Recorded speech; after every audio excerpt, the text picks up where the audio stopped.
Hey guys, the Porsche brakes are finally on the van. Check this out. How good do they look, eh? Well happy with that. So for those of you that have been following the channel for a while, you remember that I got the VR6 brake calipers. They're from a Chiron or a VR6 T4, and also the 313mm discs. The new ones are a Mercedes disc, and they're actually 330, so slightly bigger. And you can fit the Porsche ones on thanks to the Creation kit which I bought. Adapter bracket here, and also a 3mm spacer, and I'll explain why in a moment. So now I'm going to fit on the other side so you can have a look and see how it all goes together and get an idea for what's involved. So around the back here you can see where the adapter goes and how it connects the caliper and also the back. There you go, so we've now got the brake caliper adapter in place, and what you'll notice on a T4 hub is that you've actually got this disc locator sticking out here. This bolt here drops through in that countersunk hole, but on a new disc you don't have that.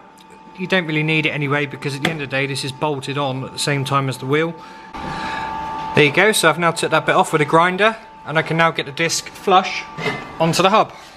There you go, so you can now see that the disc is in place, and you'll also see here why it's important for us to have that 3mm spacer.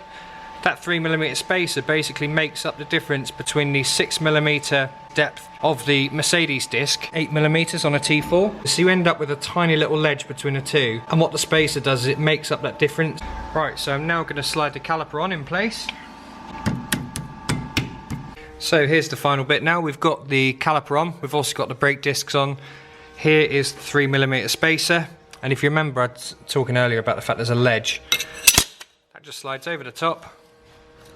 And now it just means you've got a nice flat surface to put your alloy on with the correct centre, because otherwise that ledge can stop your alloy sitting flush. So just going to get these bled off now. Obviously lock it up the top, make sure it's tight on the back, and you always start off by bleeding this one first. Wait until all the bubbles stop coming out this one. Lock that one off, it's an 11mm spanner, and then just keep going with this one until again all of the air's out, and then you know that everything in here is completely empty of air, which is exactly what you want for a nice firm pedal.